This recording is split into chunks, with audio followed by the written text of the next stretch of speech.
Hello मेरे प्यारे विद्यार्थियों, good evening everyone. Welcome to my YouTube channel. आप सभी का इस चैनल पर स्वागत है। जैसे कि हम लोग पढ़ रहे थे प्रकाश का परावर्तन, तो आज वही टॉपिक आगे हम लोग पढ़ रहे थे किरण कोण कितने प्रकार के होते हैं, ये सब पढ़ लिए थे। और आगे हम लोग प्रतिबिंब भी पढ़ लिए थे कि प्रतिबिंब किसे कहते हैं, कितने प्रकार के होते हैं, ये सब हम लोग पढ़ लिए थे। आज हम लोग का एक टॉपिक है प्रकाशीय माध्यम किसे कहते हैं। इसे हम लोग प्रतिबिंब पढ़ लिए थे। प्रतिबिंब किसे कहते हैं, किसी प्रकाश स्रोत से आती है प्रकाश की किरणें परावर्तन दर्पण से परावर्तन के बाद जिस बिंदु पर मिलती है या मिलती हुई प्रतीत होती है उसे क्या कहते हैं, प्रतिबिंब कहते हैं। प्रतिबिंब कितने प्रकार के होते हैं, दो प्रकार के होते हैं। कौन कौन, वास्तविक और काल्पनिक प्रतिबिंब। वास्तविक प्रतिबिंब उसको कहते हैं कि जो वास्तव में मिलता है। कि काल्पनिक प्रतिबिंब जैसे कि कल्पना कर सकते हैं उसी को हम बोलते हैं काल्पनिक प्रतिबिंब। जैसे वास्तविक में कैसे लिख सकते हैं, जब प्रकाश की किरणें किसी स्रोत से आती हुई प्रकाश की किरणें दर्पण से परावर्तन के बाद किसी बिंदु पर मिलती है उसे हम लोग वास्तव में मिलती है उसको क्या कहेंगे, वास्तविक प्रतिबिंब।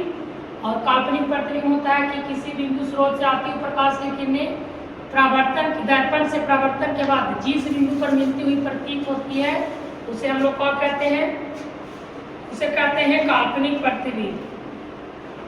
उसे हम लोग कहते हैं काल्पनिक प्रतिबिंब कहते हैं। ठीक है, अब आगे आज हम लोग टॉपिक पढ़ेंगे प्रकाशीय माध्यम। प्रकाशीय माध्यम किसे कहते हैं, अगला टॉपिक पढ़ना है आज हम लोग को।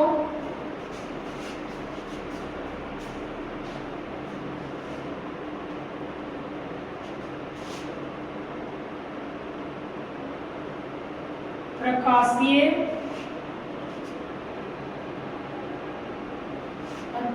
माध्यम किसे कहते हैं।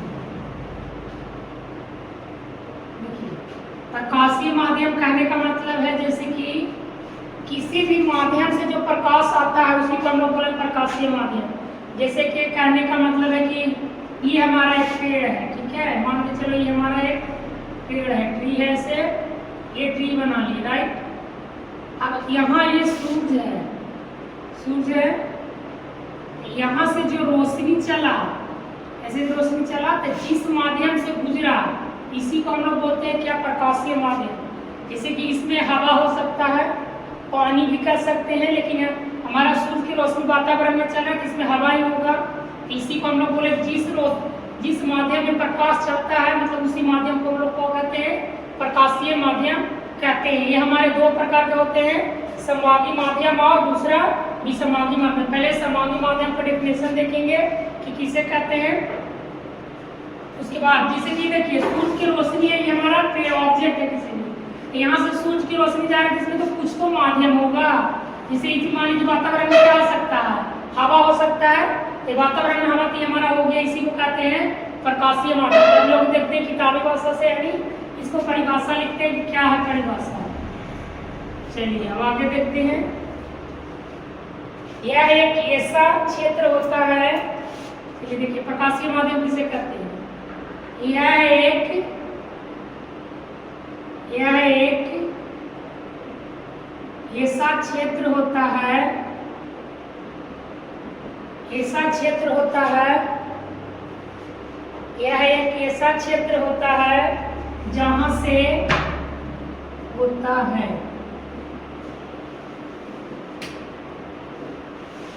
है जहां से प्रकाश की किरणें निकलकर आंखों तक पहुंचती है। यह एक ऐसा क्षेत्र होता है जहां से प्रकाश की किरणें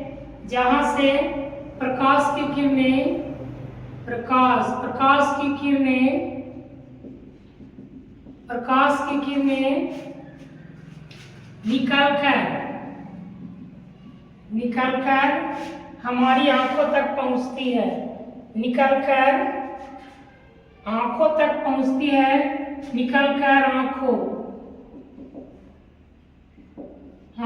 तक पहुंचती पहुंचती है प्रकाशीय माध्यम कहलाता है, यानी प्रकाशीय माध्यम कहलाता है। ठीक है, हो गया, समझ गए। जैसे में इसका एग्जांपल क्या हो जाएगा, जैसे में यानी जिस माध्यम से प्रकाश चला उसी को हम लोग प्रकाशीय माध्यम वाइवा में बता सकते हैं कि बोले प्रकाशीय माध्यम किसे कहते हैं। तो जिस माध्यम से प्रकाश फॉलो कर सकता है या जा सकता है उसी को हम लोग प्रकाशीय माध्यम बोल सकते हैं। जैसे में एग्जांपल में हवा हो गया, पानी हो गया और कांच हो गया, और क्या कर सकते हैं, चलिए इतना इत्यादि। ठीक है, इतना हमारा एग्जांपल हो गया। मतलब प्रकाश जिससे क्या एक ऐसा क्षेत्र है जहां से हमारे प्रकाश की किरणें निकलकर हमारी आंखों तक पहुंचती है, उसी को हम लोग क्या कहते हैं, प्रकाशीय, यहाँ छूट गया देखिए, प्रकाशीय माध्यम कहते हैं, माध्यम कहलाता है। ठीक है, जैसे में हवा, पानी, कांच इत्यादि। अभी हम आपको ऑब्जेक्ट लेके बताया, जैसे मान के चलिए कि हमारा पेन है या पेंसिल, या कुछ लकड़ी का एक गांठ है, मतलब पेड़ में से कटा हुआ, तो यहाँ से सूरज की रोशनी निकाल कीजिएगा है ना, तो इसी को हम लोग कहते हैं प्रकाशीय माध्यम। जिस माध्यम से प्रकाश पार होके ऑब्जेक्ट पर पड़ रहा है, हमारी आंखों पर पड़ रहा है, उसी को बोलते हैं प्रकाशीय माध्यम। प्रकाशीय माध्यम, अब आगे चलते हैं। प्रकाशीय माध्यम हमारे दो तरह के होते हैं, देख लिए थे। अब हम लोग लिखते हैं कि प्रकाशीय माध्यम कितने प्रकार के होते हैं, तो प्रकाशीय माध्यम दो प्रकार के होते हैं। चलिए लिखिए,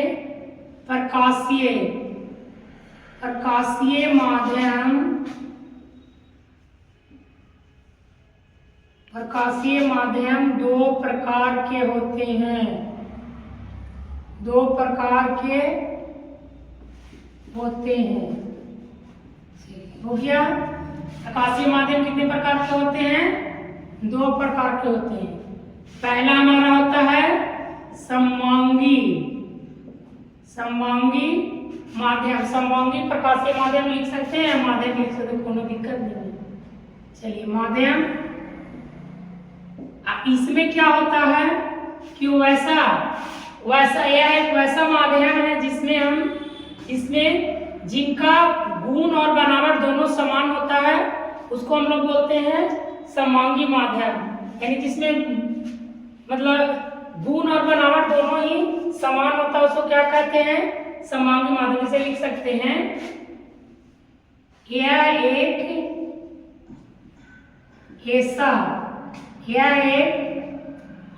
ऐसा माध्यम है, यह एक ऐसा माध्यम है जिसका या जिसमें लिख सकते हैं, जिसमें गुण और बनावट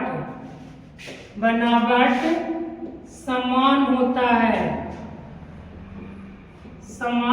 है, उसे क्या चीज कहते हैं, समवांगी माध्यम कहते हैं।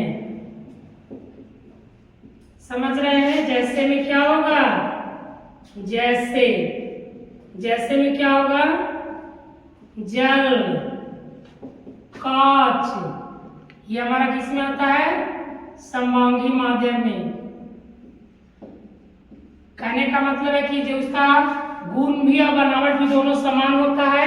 ऐसा थोड़ा है कि जल मान के चलिए को डिक्की में रखे तो नीचे ठंडा ऊपर गर्म, ऐसा नहीं होता है। तो यही यानी गुण और बनावट दोनों क्षेत्रों में समान होता है, दोनों माध्यम में, उसको हम लोग कहते हैं समवांगी माध्यम।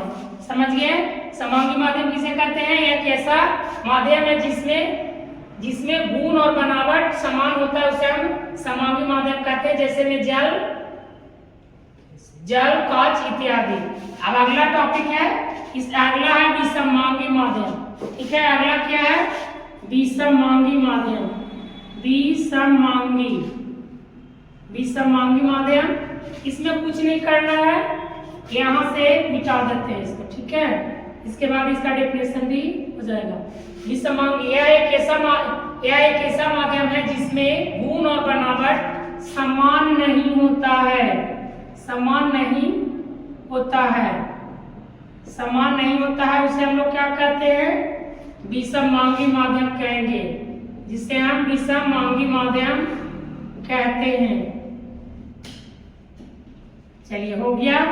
अब इसका जैसे में क्या लिख सकते हैं, जैसे में एक ही को कह सकते हैं हवा का मिश्रण, हवा का मिश्रण, हवा का मिश्रण। समझ गई? हवा का क्या होता है, मिश्रण एक ही हुआ है। यानी हवा का मिश्रण में होता है ना कि कभी लहर के गर्मी के दिन हवा गया तो गर्मी में के ऊपर ठंडा नीचे गर्म, इस तरीके से होता है ना, तो वही हमारा हो गया। चलिए समझ गए। विषमांगी माध्यम किसे कहते हैं, एक ऐसा माध्यम है जिसमें गुण और बनावट समान नहीं होता है, उसे हम विषमांगी माध्यम कहते हैं। यानी कि माध्यम छोड़ दिए, माध्यम कहते हैं। चलिए हो गया। अब हम लोग एक टॉपिक और पीछे छोड़ दिए थे, ध्यान में नहीं रहा, इसलिए हम लोग अभी पढ़ेंगे प्रतिबिंब। पहले वास्तविक और काल्पनिक, वास्तविक और काल्पनिक प्रतिबिंब, प्रतिबिंब में अंतर लिखिए।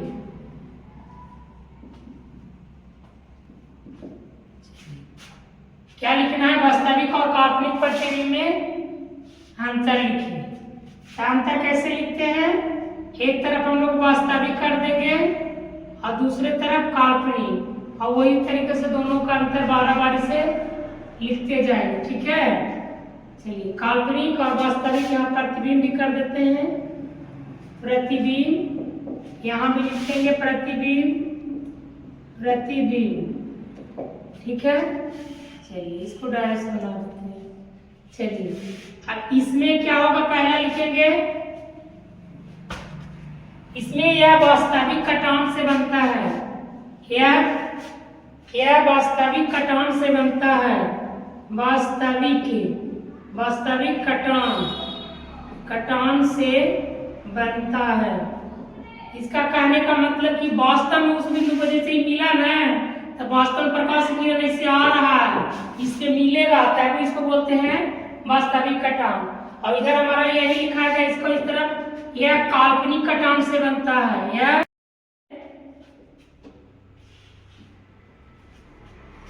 वास्तविक प्रतिबिंब हमेशा उल्टा बनता है, यह हमेशा सीधा बनता है।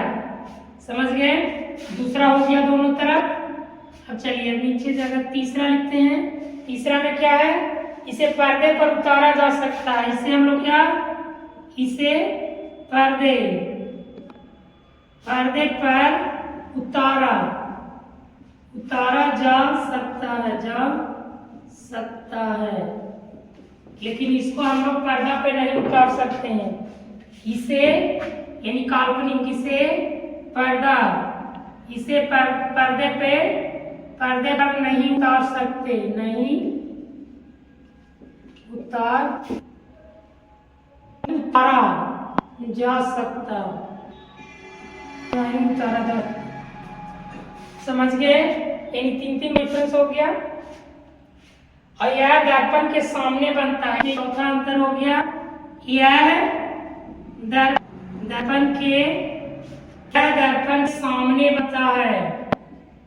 यह दर्पण के कहाँ बनता है, सामने बनता है, सामने बनता है।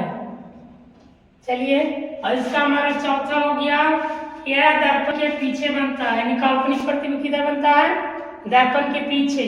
इसमें बनता है क्या बनता है, यह प्रतिबिंब दर्पण के पीछे बनता है, दर्पण के पीछे बनता है, पीछे बनता है। चलिए हो गया। यही चार को डिफरेंट इनफ है। ये 2 नंबर क्या है, 2 या 4 नंबर कैसे आएगा आपको बनाना है, बन जाएगा, कोई दिक्कत नहीं है।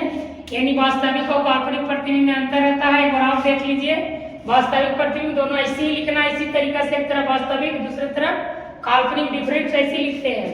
पहला, यह वास्तविक कटान से बनता है, यह काल्पनिक कटान से बनता है। दूसरा, यह हमेशा उल्टा बनता है, कौन सा प्रतिबिंब, वास्तविक, और यह हमेशा काल्पनिक क्या बनता है, सीधा बनता है। और तीसरा, इसे पर्दे पर उतारा जा सकता है, लेकिन इसे काल्पनिक है, इसको महसूस कर रहे हैं, देख रहे हैं कि है लेकिन रियल में है नहीं, इसीलिए इसे हम पर्दे पे नहीं उतार सकते हैं। यह दर्पण के सामने बनता है या दर्पण के पीछे बनता है। चलिए इतना हो गया, अब अगला चलते हैं। अब आगे आज तक इतना ही रखते हैं, यानी ऐसा छोटा छोटा वीडियो रहेगा कि बच्चे याद भी कर ले, देख भी ले, और हुए नहीं कि मन जा रहा है। आप लोग को अच्छा समझ आया होगा और दिल से बताइए।